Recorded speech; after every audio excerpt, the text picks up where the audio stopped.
শুষ্ক মৌসুমে নদীর বুকে যখন ধুধু বালুচর, সেই সময় দেশের চরাঞ্চলের জীবনযাত্রার নতুন প্রাণ এনে দিয়েছে একটি পুরনো বাহন। খোঁড়ার খোঁড়ের ঠকঠক শব্দে সকাল বিকাল মুখরিত হচ্ছে বিস্তীর্ণ চরাঞ্চল। যাতায়াত থেকে শুরু করে মালামাল পরিবহন, সব ক্ষেত্রেই এখন ভরসা ঘোড়ার গাড়ি। ব্রহ্মপুত্র যমুনা নদী বেষ্টিত ফুলছড়ি, সুন্দরগঞ্জ, সাঘাটা ও সদর উপজেলার ১৬৫টি চরে চলাচলের জন্য নেই কোনো পাকা রাস্তা।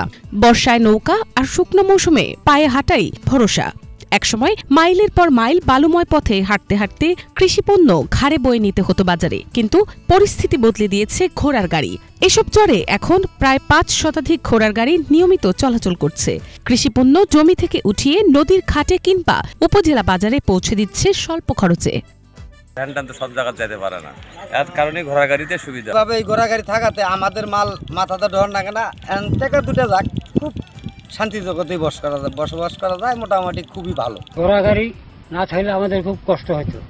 ঘোড়া গাড়ি বস্তা প্রতি ৩০ টাকা হইলেও ৪০ টাকা যায়, কিন্তু আমাদের অনেক সুবিধা হয়েছে। আমাদের বস্তা পিঠে ফিরে ওভার লাগে না। ঘোড়ার গাড়ি চালকেরা জানান, প্রতিদিন ১ থেকে ১.৫ হাজার টাকা আয় হয়।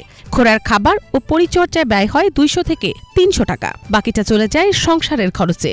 এই ঘোড়ার গাড়ি চালিয়ে স্বাবলম্বী হয়েছেন শতাধিক পরিবার। ঘোড়ার পিছে ২০০ টাকা যায়, ২০০ টাকা যায় ১৫০০ টাকা কামাই করলে তাহলে ১৩০০ টাকা ঠেকে।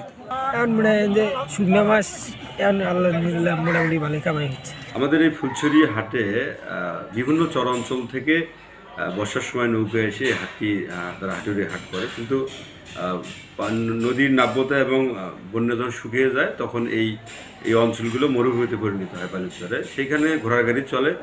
চরবাসীর জীবনকে সহজ করা এবং অর্থনৈতিক সচ্ছলতা এনে দেওয়ায় এই অঞ্চলের মানুষের ভাগ্য বদলের প্রতীকে পরিণত হয়েছে ঘোড়ার গাড়ি। মিনালা দিবা, বাংলা ভিশন নিউজ ডেস্ক।